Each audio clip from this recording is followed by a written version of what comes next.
नमस्कार, मेरा नाम प्राध्यापक PS कांबले, असिस्टेंट प्रोफेसर दूर शिक्षा केंद्र शिवाजी विश्वविद्यालय कोल्हापुर। आज हम MA भाग 2 हिंदी सत्र 4 के प्रयोजनमूलक हिंदी के जनसंचारीय हिंदी सामान्य स्वरूप इलेक्ट्रॉनिक्स माध्यम इस इकाई में से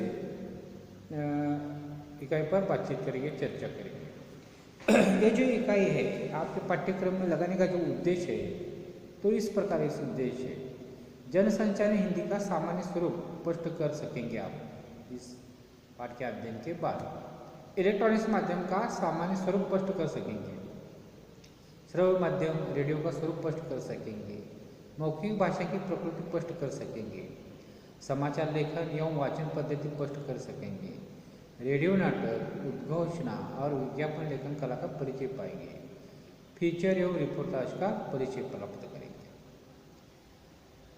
ये जो विषय की शुरुआत इसकी ऐसी होती है कि मनुष्य है जो एक सामाजिक प्राणी है। हम सभी समाज में रहते हैं।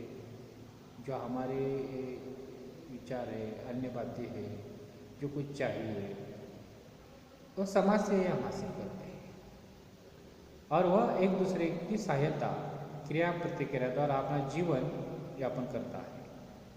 उसकी इस आवश्यकता के कारण एक मनुष्य का दूसरे मनुष्य के साथ संवाद और संपर्क अनिवार्य होता है।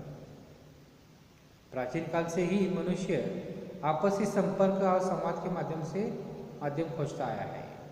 मनुष्य की प्रगति के साथ साथ उसके संपर्क तथा संवाद के साधनों का स्वरूप नित्य बदलता गया है।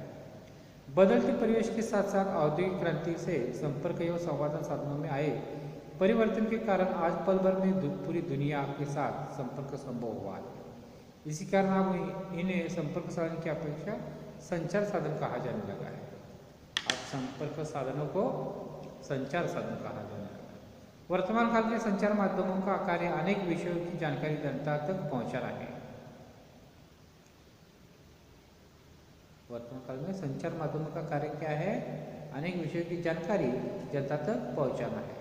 जनसाधारण के विचारों और प्रतिक्रिया को इन माध्यमों में महत्वपूर्ण स्थान मिलता है।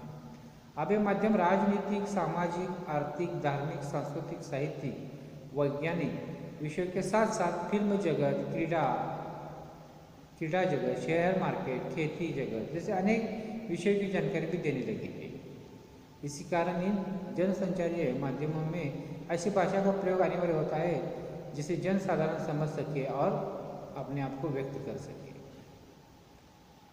अंग्रेजी शब्द कम्युनिकेशन के संदर्भ में संचार शब्द आप पर्यायवाची बन चुका है।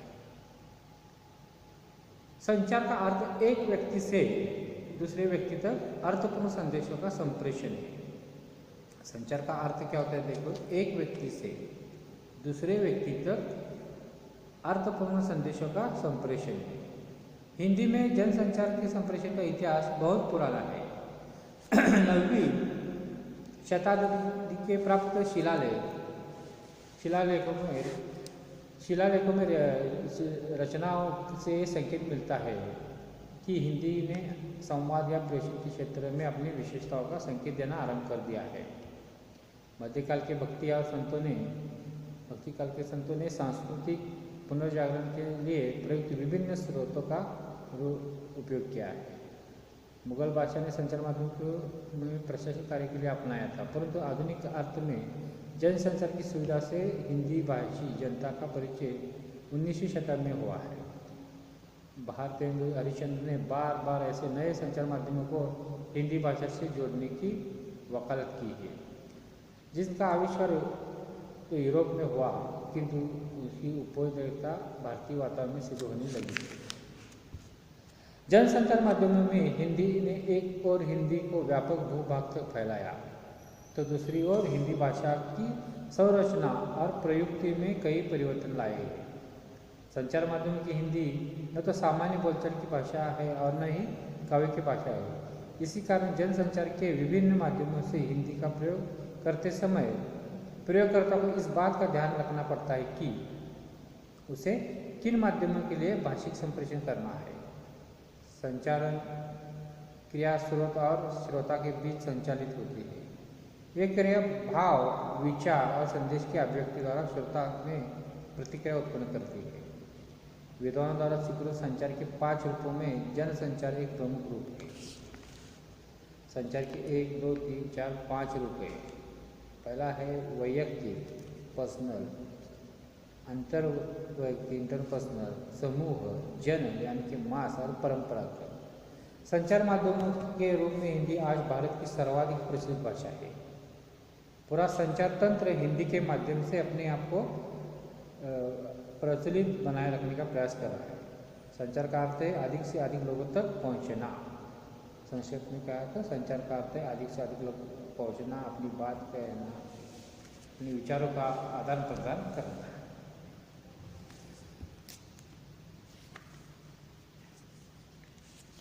अब हम बात करेंगे इसमें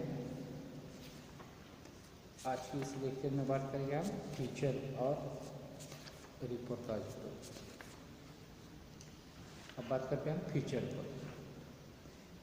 अंग्रेजी के फीचर शब्द का अर्थ है नाट्य रूपक है। फीचर यानी कि नाट्य रूपक। रेडियो फीचर रेडियो रूपक के नाम से भी जाना जाता है। रेडियो पर जो फीचर्स आते हैं उन्हें रेडियो रूपक नाम से भी जाना जाता है। रेडियो फीचर वास्तविक घटनाओं, सूचनाओं और प्रसंगों पर आधारित होते हैं। रेडियो फीचर में तथ्यों, घटनाओं और पात्रों की वास्तविकता का ध्यान रखते हुए सृजनात्मक लेखन होता है। रेडियो फीचर लेखन समाचार पत्रों तथा पत्रिकाओं के फीचर लेखन से सर्वथा भिन्न विधा है। रेडियो फीचर लेखन तथा समाचार पत्रों तथा पत्रिकाओं के फीचर लेखन में सर्वथा भिन्न है, अलग अलग ये विधा है। वस्तुतः वह जीवंत दृश्यों और जीवित तथ्यों का वास्तविक पात्रों के साथ साहित्यिक छायांकन होता है। रेडियो फीचर का उद्देश्य मनोरंजन ढंग से देश के विकास का, देश के इतिहास का और ज्ञान का प्रसार करना होता है। रेडियो फीचर का उद्देश्य क्या होता है देखो, उसका उद्देश्य है मनोरंजक ढंग से देश के विकास का, देश के इतिहास का और ज्ञान का प्रसार करना होता है। रेडियो फीचर की विभिन्न परिभाषाएं इस प्रकार है। डॉक्टर ग्रियर्सन ने रेडियो फीचर जीवंत दृश्य और जीवित तथ्य का छायाचित्र होता है। जॉर्ज ग्रियर्सन ने इसकी परिभाषा क्या है कि देखो, रेडियो फीचर जीवंत दृश्य और जीवित तथ्य का छायाचित्र होता है।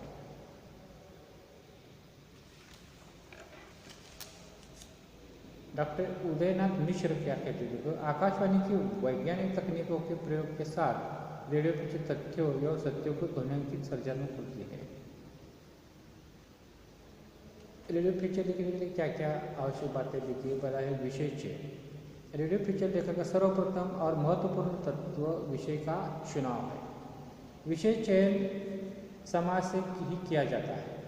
समाज में अनदेखा, साधारण और महत्वहीन समझकर छोड़े गए क्षेत्र से विषय का चुनाव किया जाता है। विषय चयन की प्रक्रिया में यह ध्यान रखा जाता है कि विषय साधारण किंतु सामाजिक महत्व का हो। फीचर के लिए अधिकतर उपेक्षित क्षेत्रों के विषय महत्वपूर्ण होते हैं। रेडियो फीचर लेखक को ऐसे उपेक्षित क्षेत्रों का ध्यानपूर्वक अवलोकन और अध्ययन करके विस्तार में जाकर विषय वस्तु को महत्व बनाया जाता है। रेडियो फीचर लेखक जो भी विषय चुनता है उसका उसे समग्र ज्ञान होना चाहिए, जिससे फीचर तथ्य आधारित हो सके। तथ्यात्मकता दूसरा महत्वपूर्ण पॉइंट है। तथ्यात्मकता तथ्य उद्घाटन रेडियो फीचर की अनिवार्य शर्त है। फीचर लेखक जब किसी उपेक्षित अनछुए विषय का चयन करता है तो उसकी जिम्मेदारी होती है कि उसकी प्रस्तुति में तथ्यात्मकता हो। विषय चयन के बाद फीचर लेखक तथ्यों के संकलन को ऐसे प्रस्तुत करे कि उसकी विश्वसनीयता और सत्यता पर कोई आँच ना आए। इससे विषय सामग्री का महत्व बढ़ता है और फीचर में सरलता, स्पष्टता और संक्षिप्तता आ जाती है। कथ्यात्मकता तीसरा मुद्दा।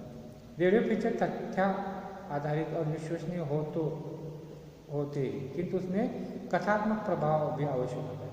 कथा तत्व की फीचर में रोचकता बढ़ती है। फीचर लेखक को कथा तत्व का विस्तार इस प्रकार करना चाहिए उसे प्रारंभ से अंत तक जिज्ञासा बनी रहे। वाचकता, ये भी गुण होता है रेडियो। रेडियो श्रव्य माध्यम है, फिर पिक्चर को श्राव्य माध्यम के द्वारा ग्रहण किया जाता है। रेडियो पिक्चर में वाचकत्व धर्म का निर्वाह अवश्य होता है। रेडियो पिक्चर में वाचक सूत्रधार के रूप में विषय प्रतिपादन करते हुए कथा खंडों के तथ्य बनाकर प्रस्तुत करता है। यह रेडियो पिक्चर लेखक का विशेष कौशल अपेक्षित होता है। उसे भाषा और शब्द चयन में विशेष सावधानी बरतनी पड़ती है, क्योंकि रेडियो पिक्चर में सपाट बयान के साथ साथ नाटकीयता का भी समावेश रहता है। रेडियो पिक्चर वाचक में आवेगात्मकता, भावोद्गार प्रकट करने की क्षमता, स्वर माधुर्य और भाव अभिव्यक्ति के लिए उसमें भाव अभिव्यक्ति आवश्यक होती है। भाषा की प्रभावमयता, रेडियो पिक्चर में भाषा ही श्रोता तक संदेश पहुंचाती है। भाषा में सरल सहजता और प्रभावमयता अपेक्षित होती है। रेडियो पिक्चर की भाषा के संबंध में मधुकर गंगाधर का कथन है, पिक्चर के लिए भाषा बहुत ही महत्वपूर्ण है। इसमें तथ्य प्रकट करने की सरलता, भावात्मक अभिव्यक्ति की गरिमा होनी चाहिए। प्रसंगात्मक भाषा किसी भी लेखक की शर्त है। पिक्चर लेखन के लिए ऐसी भाषा का प्रयोग होना चाहिए जो निर्जर की तरह प्रभावमय और स्वच्छ हो। रेडियो पिक्चर की भाषा सरल और सर्जनरायक होती है। इस प्रकार रेडियो पिक्चर, आज के इस वीडियो में हमने रेडियो पिक्चर के बारे में चर्चा की है और विषय का प्रवेश क्या है ये देखा है। आगे के वीडियो में हम रिपोर्ट कार्ड पर चर्चा करें। धन्यवाद।